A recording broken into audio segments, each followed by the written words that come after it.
clément et miséricordieux, celui dont la bonté est réellement infinie et intarissable. Le Seigneur qui nourrit et donne le vent et l'air, même à ceux qui ne le reconnaissent pas, même à ceux qui discutent encore sa royauté.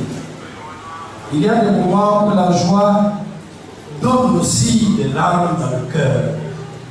Quand je regarde tous ces éminents hommes de Dieu, toutes ces différences qu'il y a avec moi et avec le pasteur Etia et l'imam Malik qui m'ont accompagné dans cette enceinte, je me rends compte qu'il est temps, véritablement temps pour les fils d'Abraham de se retrouver, de se réunir, de se regrouper et de refraterniser.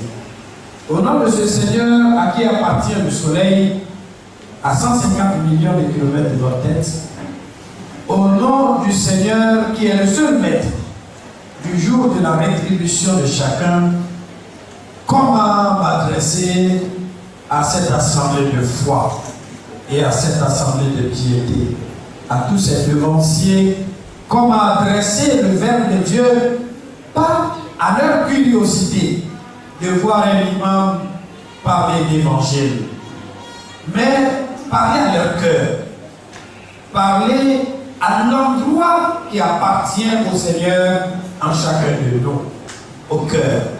Mais avant de vous adresser ces deux lectures qui nous ont précédées et que nous allons reprendre, je voudrais qu'avec sincérité, avec toute la sincérité qui puisse habiter chacun de nous en ces lieux, que nous entrions en nous, que nous nous intériorisions chacun individuellement et que nous voyions si ce cœur n'est pas habité par du rejet, par le contraire de ce que le Seigneur nous demande, par des colères, des rancunes, de ce que quelqu'un nous aurait fait en famille et ici dans ces lieux, qu'avec vérité, nous vidions ce cœur-là, afin que nous puissions recevoir la parole du Seigneur. Le Seigneur ne peut pas habiter un cœur qui contient trop d'amour de ce monde. Le Seigneur ne peut pas habiter un cœur qui contient de la rancœur, de l'intolérance, des rancunes, mais plutôt de l'amour, du véritable amour pour chacun de nous. Regardons le voisin dans les yeux et disons-lui, tu es roi et je suis toi. Et je souhaite pour toi ce que je veux pour moi, ce que je veux pour mes enfants, ce que je veux pour mon église, ce que je veux pour ma mosquée, je le souhaite sincèrement pour toi. Et ta réussite ne me rendra jamais envieux, ta réussite ne me rendra jamais méchant. Je n'userai d'aucune sorcellerie, d'aucune méchanceté, ni en parole, ni en action de lui. Tu es mon frère. Amen. Pasteur, je voudrais à ce stade demander la première lecture. Qu'on me reprenne cette première lecture, pas pour moi, mais pour vous et pour nos maîtres qui sont assis. Je voudrais que ce soit le Seigneur qui parle dans ma bouche. Que je ne vienne pas vous parler le français, mais la langue du cœur.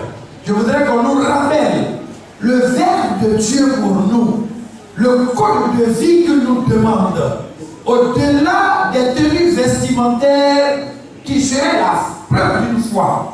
Non, votre foi n'est pas vos habits, ma foi n'est pas mon habit, ma foi est dans mon cœur.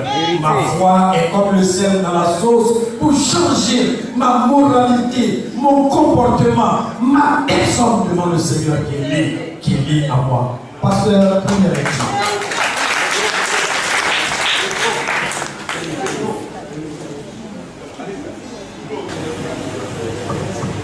C'est le cantique de l'église. Voici, oh, il est agréable, qu'il est doux, pour des frères de demeurer ensemble. Je reprends. Voici, oh, qu'il est agréable, qu'il est doux, pour des frères de demeurer ensemble. C'est verset 2. C'est comme l'huile précieuse qui répandu sur la tête, descend sur la barbe d'Aaron, qui descend sur le bord de ses vêtements. 3. C'est comme la rosée de l'Hermon qui descend sur les montagnes de Sion. Car c'est là que l'Éternel envoie la bénédiction, la vie pour l'éternité. Parole du Seigneur. Parole de qui? Pas parole de Jésus, pas la parole de Moïse, pas la parole de Mohammed alayhi sallam, mais la parole du Seigneur. Celui vers qui chaque jour, à chaque seconde, chaque heure, vous ramène vers lui. Et il vous attend avec beaucoup de patience sur le seuil de sa maison pour rendre compte de votre vie. Parole de celui que les Hébreux ont appelé Yahvé. Parole de celui que Moïse a appelé Elohim. Parole de celui que Isa alayhi salam, Jésus-Christ, a appelé en langue araméenne Eloha. Parole de celui que son cousin, l'arabe Mohammed alayhi salam, a appelé Allah. Il est bon. N'est-il pas bon, sincèrement, chers Ivoiriens, chers habitants de la Côte d'Ivoire, n'est-il pas bon d'être ensemble? N'est-il pas bon d'aller au-delà de nos ethnies? N'est-il pas bon d'aller au-delà de nos nationalités? N'est-il pas bon d'aller au-delà de nos foi? N'est-il pas bon d'aller au-delà de nos positions au sein de l'Église? N'est-il pas bon d'aller au-delà de ce que le Seigneur a accordé à chacun comme différence temporaire pour ce monde? Celui-ci est président, celui-ci est chef, celui-ci est sous-chef, celui-ci est riche, celui-ci est pauvre. Ces attributs sont pour combien d'années? Pour combien de temps? N'est-il pas bon de regarder ce que le Seigneur nous dit? J'ai fait de vous des tribus et des nations, afin que vous entreconnaissiez, que tu viennes vers l'autre comme ton semblable. Je voudrais dire à chacun, vous avez combien de doigts? Vous en avez 10. Le malinqué et musulman que je suis, j'ai 10 doigts. C'est le Seigneur qui a permis que nous ayons ces 10 doigts pour nous voir identiques. Et que je vois en vous mon semblable. Et si je vous aime, n'est-ce pas là ma paix? Si je vous aime, n'est-ce pas là mon repos? Ne me surcharge pas avec de la haine. Est-ce que si j'aime réellement le Seigneur, c'est un dansant, c'est un chanteur, ou c'est un criant Alléluia ou Atabi, ou c'est en allant à la Mecque, ou en venant à l'église tous les dimanches? Non! Le haineux aussi danse. Celui qui rompt les liens de fraternité a rompu son lien avec le Seigneur. Alors, voyons dans l'autre celui en qui nous devons transvaser notre amour du Seigneur.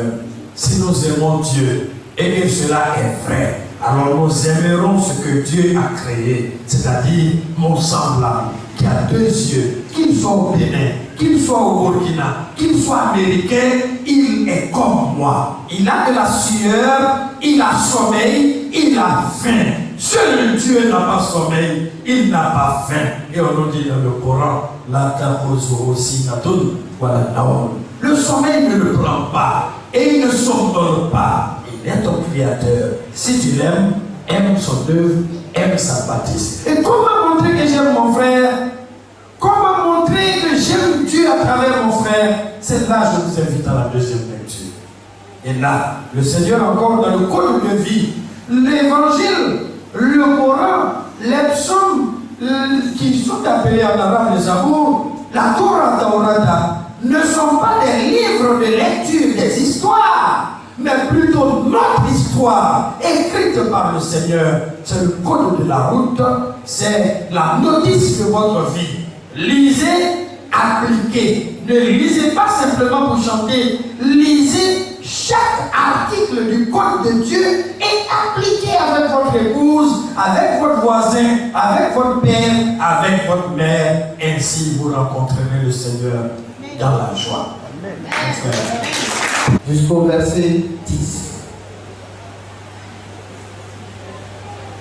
Que chacun examine ses propres œuvres et alors il aura sujet de se glorifier pour lui seul et non par rapport à autrui. C'est. Je voudrais m'arrêter là une minute. Chef d'autrui. Pour mesurer ta beauté physique partielle sur celle d'autrui. Pourquoi ne pas entrer en toi et faire ton examen de conscience? Cette conscience qui est réellement le sens que le Seigneur te demande d'utiliser. Tu as trop utilisé tes yeux, tes oreilles, ta bouche, ton odorat, ton toucher. Mais utilise ta conscience qui te fait différent de l'animal. Utilise ta conscience, mais entre en toi. Qu'ai-je fait? Moi qui vous parle. Qu'ai-je fait de la parole du Seigneur? Qu'ai-je dit comme parole? Qu'ai-je regardé? Où ai-je marché? Qu'ai-je pensé? Et qui m'attend demain? Pas demain lundi. Demain où je ne serai plus sous l'air de Dieu. Demain où mes habits ne m'appartiendront plus. Demain où l'église céleste continuera après m'envoler. Demain où la mosquée continuera après tous les imams. Demain où l'horloge du Seigneur continuera de tourner. Et toi, ton temps sera fini. Qu'as-tu fait de ce temps? Qu'est-ce qui t'attend dans le compte que tu as mis auprès de Dieu? Tu as mis quoi dans ton compte? Parce que la suite nous dira, tu ne porteras pas mon fardeau. Tu ne porteras pas mon fardeau. À ça, je t'écoute. Mais c'est clair. Vous avez ouvert des comptes à la COPEC, à la BCC. Vous y épargnez quelque chose. Mais ma soeur, mon frère, que ce soit toi, moi, celui qui est de la chorale, celui qui écoute, ou même celui qui est chargé de guider les autres, eh bien nous avons un compte auprès de Dieu. Je dirais deux comptes. Un compte en enfer et un compte au paradis. Et tu te demandes lequel des comptes je suis en train de remplir. Lorsque malgré ma soutane, je suis menteur, envieux, calomniateur, fornicateur, assassin. Le compte est l'enfer. Oui, lorsque c'est moi qui peux voler la quête de l'église, c'est l'enfer. Quand je vois la quête de la mosquée, c'est l'enfer. Mais lorsque je soutiens ma mère, qui m'a donné à téter, lorsque je soutiens mon père, qui a cultivé pour me nourrir, lorsque je tiens la main de mon grand frère, je fais l'action du Seigneur et je vais au paradis. Choisis. Le verset 6. Que celui à qui l'on enseigne la parole fasse part de tous ses biens à celui qui l'enseigne. Mais je ne sais pas si les gens comprennent ça. Je vais répondre. Le prophète vit de sa prophétie. Le menuisier vit de la menuisière. Mais on nous dit, on va construire une mosquée, on va construire un temple, une église. Ces hommes qui ont le cœur avec ce monde donnent 500 francs. Même s'ils donnent 500, 100 francs, ils demandent monnaie. Mais regardez-les acheter des véhicules. Regardez-les acheter des voies électorales. Regardez-les construire leurs immeubles. Ils veulent construire ce monde. Mais quand on leur dit d'investir pour Dieu, ils sont avares. Ils sont thésaurisateurs. J'ai vu des frères chanter et j'ai vu d'autres regarder leur argent par 3 fois avant d'aller mettre la corde.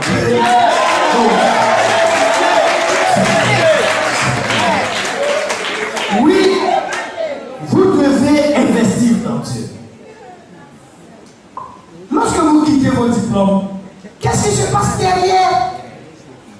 Est-ce que vous reviendrez voir vos enfants, votre épouse? Mais je ne comprends pas quelqu'un qui est dans un véhicule, mais qui ne s'inquiète pas de la destination de son véhicule. véhicule, au bon chauffeur, et puis ça va, il y a la climatisation, mais tu descendras. Tu descendras. Mais tu descends avec quoi? Nu devant le Seigneur. Et je vais ta main dans ma main. Je suis musulman, mais je serai ton voisin au cimetière et dans la conservation de ça. Je suis ton frère. Alors, puisque c'est toi et moi qui allons nous lever devant le Seigneur, sans nos maisons, sans notre pouvoir, sans notre avoir, alors restons ensemble dès maintenant pour qu'on soit devant Dieu sans ces sultans. On sera nus, mon frère. On sera nus. L'euro ne comptera pas, le CFA ne comptera pas. Ta foi s'exprimera dans tes actions et chaque action n'aura de valeur devant le Seigneur que l'intention pour laquelle tu as posé les actions. Et c'est là que tu verras que tu n'as pas investi. Mon frère, continue. Le verset 7.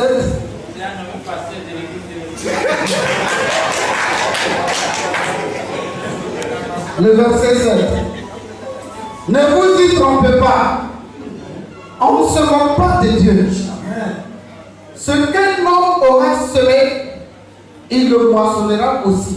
C'est clair. Le verset 8. Celui qui sème pour sa chair moissonnera de la chair la corruption. Mais celui qui sème pour l'esprit moissonnera de l'esprit la vie éternelle. Au verset 9. Ne vous lassez pas de faire le bien, car nous moissonnerons au temps convenable si nous ne nous relâchons pas. 10. Ainsi donc, pendant que nous en avons l'occasion, pratiquons le bien envers tous et surtout envers les frères à la foi. Ne t'en va pas parce que c'est assez long. Qui veut tromper Dieu? C'est celui qui s'habille comme un homme de Dieu. C'est-à-dire bobo pour certains, chapeau pour d'autres, chapelet en main pour certains, et puis présence assidue à la chorale pour d'autres. Mais qui sont-ils réellement dans ce bobo? Qui sont-ils réellement dans le secret de leur chambre? Qui sont-ils réellement au fond de leur cœur? Le Seigneur vous connaît. Le Seigneur nous connaît. Il connaît notre hier, il connaît notre demain. Et nous le disons dans le plus grand verset du Coran. Il sait d'où tu viens, il sait où tu vas. Il sait d'où tu viens ce dimanche pour venir répondre à l'appel de mon frère Pacolé. Mais il sait d'ici où tu iras. Il sait qui continuera à appliquer les lois de Dieu dans sa vie. La loi de Dieu, ce n'est pas seulement au sein de l'église, ou à la mosquée, ou à l'heure de prière. Non, Dieu te demande de prier pour te purifier, de jeûner pour te purifier, de donner pour purifier tes actions. Mais qu'est-ce qu'il attend de toi? Qui es-tu dans le quotidien, le jour et la nuit? Mon frère qui me regarde, interroge-toi. Ne suis-je pas aveugle sur 3 points? Quand est-ce que moi je vais rencontrer Dieu? À partir de quel endroit je vais rencontrer Dieu? En montant dans la pirogue tout à l'heure, je me suis dit, cette traversée peut-être ma rencontre avec le Seigneur. Mais je n'ai pas peur. Et comment je rencontrerai Dieu? Tu ne le sais pas. Quand, où et comment. Alors tu agis. Tu agis. Tu penses tromper Dieu. Tu ne sais pas qu'il y a des bandits qui sont à la prière. Tu ne sais pas qu'il y a des mots nouveaux qui viennent. Et qu'il faut que les hommes de Dieu s'unissent avec beaucoup de sincérité et sans hypocrisie. Qu'ils s'unissent pour dire non à l'homosexualité, pour dire non au mariage des femmes, pour dire non au mariage de 2 garçons. Il faut que nous disions non quand vous êtes des gendarmes de Dieu. Sifflez au feu rouge de Dieu. Sifflez au chef de l'État. Dites-lui d'avoir un langage qui unisse les familles de Côte d'Ivoire. dites aux différents responsables politiques qu'il est bon que nous soyons ensemble. Alors qu'il est mauvais d'utiliser aussi des paroles qui vont remettre la Côte d'Ivoire à 100. Qu'il est bon de considérer l'autre comme ton frère. Est-ce que c'est ton soleil qu'il va sécher? Est-ce que c'est ton vent qu'il va respirer? Est-ce que l'eau de Côte d'Ivoire est finie? Les Chinois sont nombreux, ils nous nourrissent dans ce pays. Ils nourrissent le monde en riz. Le nombre n'est pas grand. Le pays qui reçoit plus d'hommes est le pays le plus béni. La maison qui reçoit l'étranger est une maison bénie. La maison qui reçoit l'orphelin est une maison bénie. Parole de ton Seigneur. Mon frère, lorsque vous restez avec votre frère, vous êtes avec Dieu. Je ne voudrais pas être long.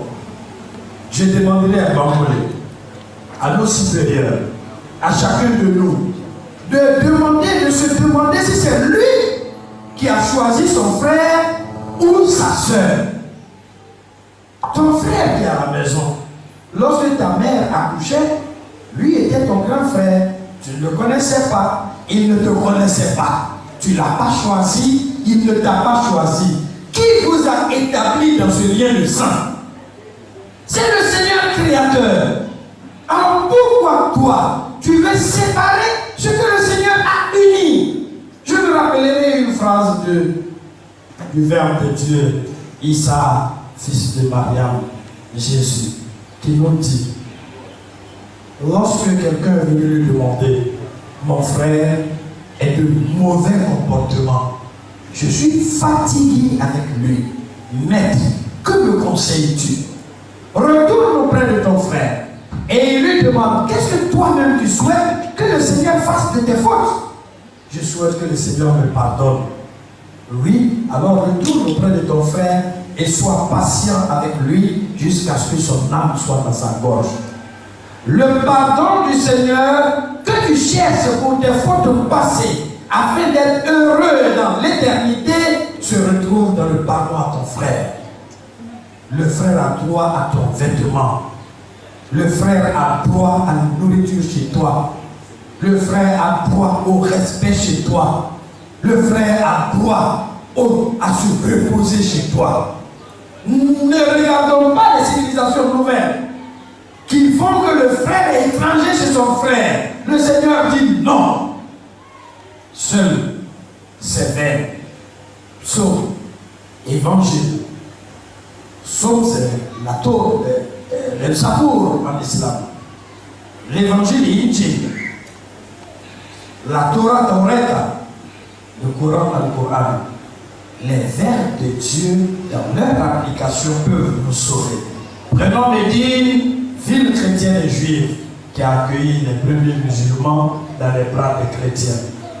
Prenons les premiers musulmans chassés de la Mecque. Ils sont allés où? Vers les chrétiens en Abyssinie, actuelle Éthiopie. Ils ont accueilli leurs frères. Ils ont accueilli leurs frères. Parce que ces chrétiens-là ont reconnu dans le musulman leurs frères. Qu'est-ce qui nous a divisés? Alors disons non à ceux qui nous divisent. Disons non, le chrétien est mon frère. La sourate 5 du Saint-Coran au verset 3. Ceux qui sont proches de vous dans la foi sont ceux qui se sont nommés chrétiens. Donc proches de vous. Mangez de leur nourriture, bonne et pure, épousez leurs filles chastes et n'en faites pas des amantes, payez leurs droits, payez leurs marques. Voilà où alors on demande d'épouser une femme chrétienne. Donc, je conclue. Pour que ce pays aille de l'avant, pour que votre église aille de l'avant, pour que les mosquées aillent de l'avant, chassez le diable de votre cœur. Amen. Chassez le diable, ne le suivez pas dans les petites affaires. Amen. Il est vaincu parce qu'il désespère de pouvoir vous avoir. Alors vous, ne courez pas derrière lui. Soyez unis. Soyez unis. Que l'un de vous n'ait pas faim devant son frère. Que l'une de vous n'ait pas faim devant sa soeur. Y a-t-il un riche parmi vous quand son frère est pauvre? Non. Je ne suis riche que si mon frère n'a pas de soucis. Que le Seigneur nous aide. Amen. Il nous a avertis, ne vous y trompez pas, on ne se moque pas de Dieu. Se moquer de Dieu, c'est chanter ici et puis être autrement dehors avec les larmes de vos prêtres, avec les larmes de vos devanciers, de vos supérieurs, de vos pasteurs. Ils te regardent dehors. Est-ce que c'est ce que je t'ai enseigné à l'église? Est-ce que c'est ce type de commerce? Commerce de la chair, commerce du corps? Mon révérend, celui qui sème pour Dieu trouvera Dieu devant lui avec ses récompenses. Celui qui sème pour ce monde aura la main vide. Celui qui sème la chair récoltera de la chair la corruption. Corruption morale, corruption physique, corruption économique. Et partout où il y a corruption, il y a la guerre, il y a les larmes, il y a le sang, il y a la haine. Celui qui sème pour le Seigneur ne s'inquiétera pas de la fin de son sac de riz, car le champ de riz appartient au Seigneur, créateur du riz.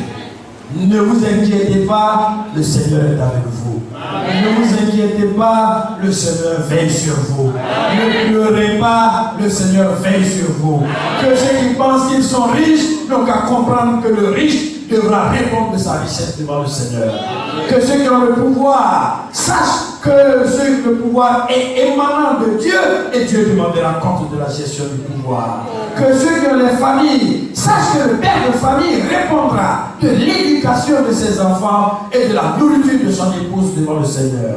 Et que chacun répondra, chacun portera son fardeau. Que le Seigneur nous aide à porter son fardeau, qu'il nous aide à marcher vers lui. Que la paix, la bénédiction et la miséricorde du Seigneur soient avec vous. Amen.